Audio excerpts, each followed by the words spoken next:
Now, back in Accra, the immediate past Chief Executive Officer of the National Buffer Stock Company, Abdul Wahab Hanan, and his wife are reportedly still in the custody of the Economic and Organized Crime Office, EOCO, days after the arrest over alleged financial and procurement irregularities. Now, sources indicate that the couple have been unable to meet their bail conditions set at 60 million cedis for Hanan and 30 million cedis for his wife.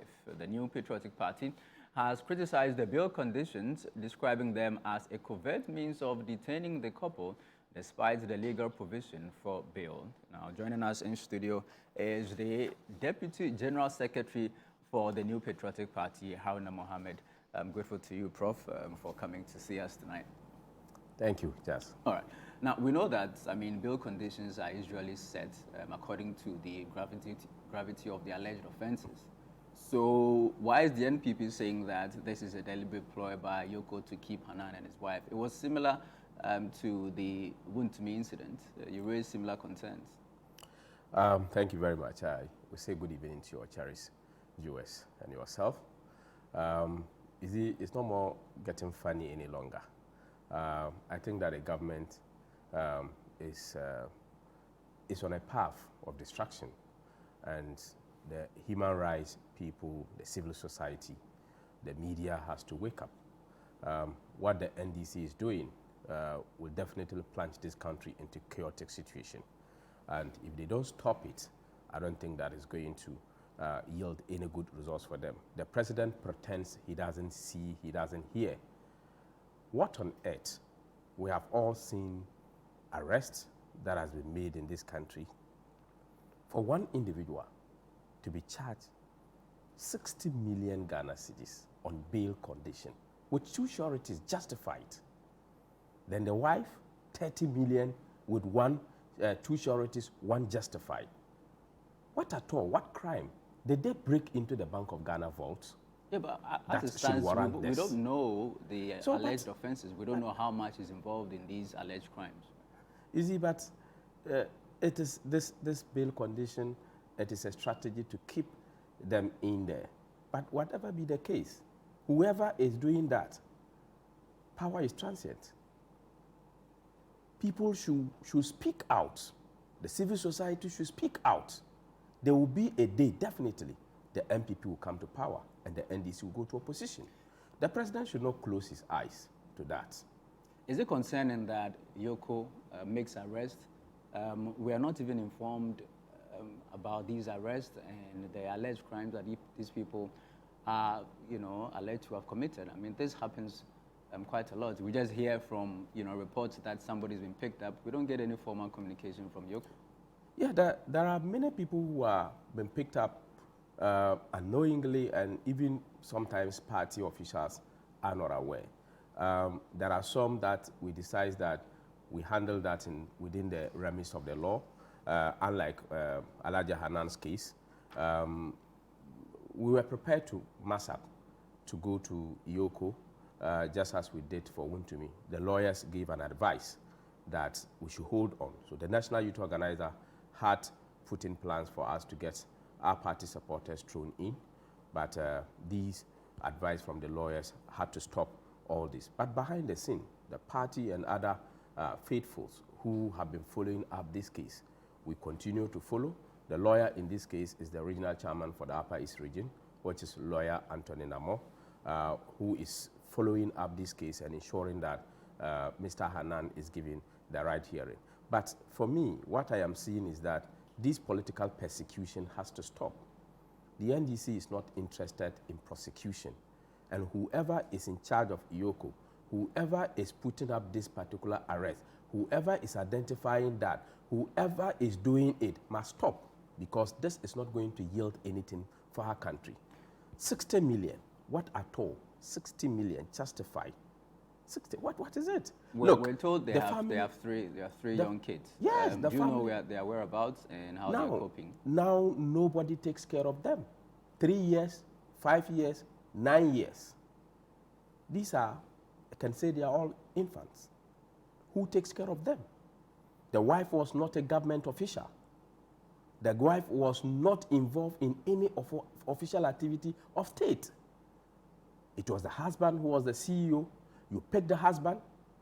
The wife comes in, you pick the wife. What sense does it make? Women lawyers, civil society, the media. This is not getting funny any longer. This is completely a political persecution. If they think that Honorable Hanan had fall foul of the law, and you think that the 48 hours has elapsed, and you don't have any evidence, you want to keep the person, go to court. Prepare the person, go to court. If you don't have the evidence, you can't go and arrest him. Make your case, send him to court, and let's meet there. You can't continue to keep him there and wants us to keep quiet. Okay. I don't think that this is going to yield any good results. But what we keep on to assure them is that even 100 years, the NDC will get out of power. Whoever fails to speak should not condemn the NPP when we're doing the worst. On the subject of arrest, we're picking up information that former Gihog boss, Masogo Finjuma, has also been picked up. Are you aware? Yes, that was the information that I got. Before I came in here, I've called a couple of lawyers to get some feedback on them. And because I have not gotten a very definitive feedback on them, that is why I'm very careful in veering into those particular matters. But we got that particular information. Okay. Even the GRA, is it Amishadai? Yeah, so all these cases are very unnecessary. If the NDC so thinks that they want to prosecute, they should prosecute in court. If they want to persecute, then they should continue to persecute in the public domain. But they should remember that one day it will be the turn of the NPP. Let's just focus a bit. I mean, next year, January, you're holding your presidential primaries. Some leaders of your party hold the view that you should have held the national executive elections before you hold the one for the presidential primaries. What's your own view? I think we have digested and landed on this particular matter. Okay. The date that has been fixed for January 31st elections is a constitutional matter. The National Council of the party in Article 13.1 is cloned with the power to take the decision to have the elections of the presidential candidate either early or later. So it is the decision of council, which is a shall in the constitution. The National Council can decide that, okay, we want to do an election 3 years before the elections, or we want to do an election 2 years. But the constitution says that not later than 24 months. So if the National Council is taking a decision on a date of election, it is not about the election, okay, but it is about the specific date that the election is going to happen. If 31st is chosen as the date for the election, you ask yourself, what is the composition of the delegate at that time? Has their tenure of office expired? If their tenure of office is not expired, what you would do is that you are using that particular delegate system to go for the election. No matter what, whether they have done it before and they have to do it again, it is the expiration of the delegate system. Once their mandate is still available and you do it and you decide to do again, you will continue to use the same delegate system until their tenure of office expire. So for the date that has been fixed, it is not about us going down to start. If you look at the structure of the party and you look at Article 5 of the party's constitution, the presidential primaries is not part of the structure of the party. Parliamentary primaries is not part of the structure of the party. So they are stand-alone elections, which can be done at any point in time. Okay. And that is why when an MP dies and you have to go for what we call by-elections. If an executive dies, you don't do a by-election. We use the constitutional process to do so. Okay. So you can elect 3 MPs at a time if the MP either incapacitated or the MP passes away or the MP, per the provisions of the Constitution, cannot exercise his duty. You will still use the same delegate system too. So time of expiry, the expiry date of the delegate system is what defines where we should, which delegates we should use. But for the time is defined in the Constitution. There are so many high-profile endorsements flying around for the various candidates. Is the party not bothered that this could deepen the cracks in the party? Or is this is normal political campaigning?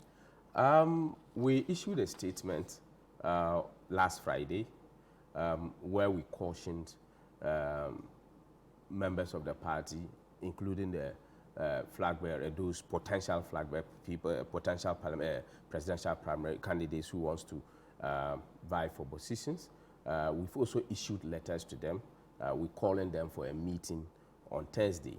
And on Thursday, we'll have a very lengthy discussion which will be bordered on this particular declarations and then also campaigning ahead of opening of nominations. So we want to handle this very maturely. We want to ensure that these candidates and their supporters will be able to work through and work with the party to be able to put everybody on board. I think that we can only achieve that if we are able to do it with much maturity and creating a level playing ground for all of them.